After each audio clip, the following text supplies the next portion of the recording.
না,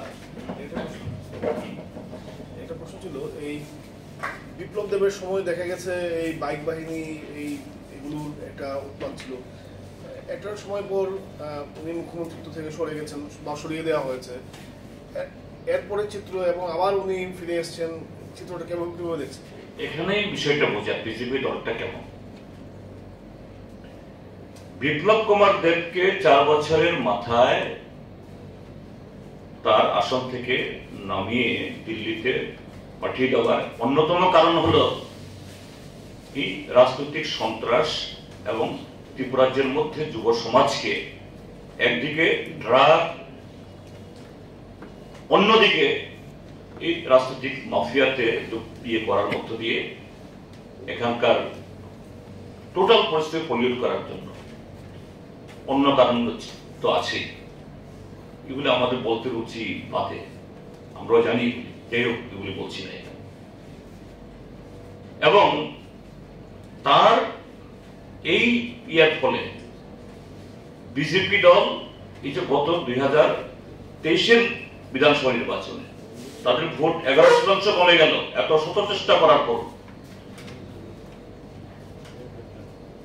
মথা যদি এই বিশ্বাসঘাতকতা না করত, আজকে বিজেপি দল ত্রিপুরাজ্যের মধ্যে প্রায় হারিয়ে যেত। তো এখান থেকে বিজেপি একটু শিক্ষা নিয়েছে, কিন্তু শিক্ষা নিলেও ভালো শিক্ষা গ্রহণ করে দেশকে ভালো পথে পরিচালনা করার এরকম মানসিকতা বিজেপির মধ্যে নেই।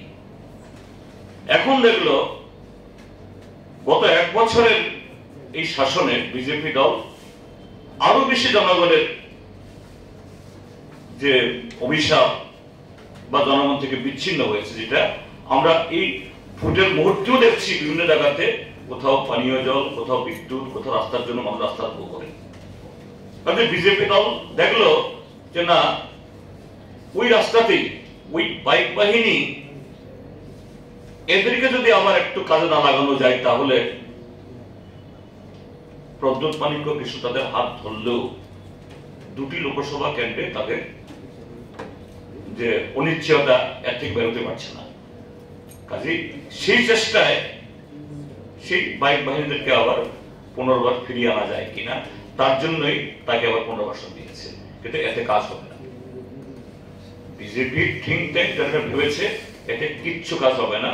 গতকালই যে রোড শো ছিল ইন্ডিয়া ব্লকের, প্রিয়াঙ্কা গান্ধীর উপস্থিতি, যে আগরতলার শহর প্রত্যক্ষ করেছে যে মানুষ এই দম বন্ধকর অবস্থা থেকে ফিরে আসতে চায়।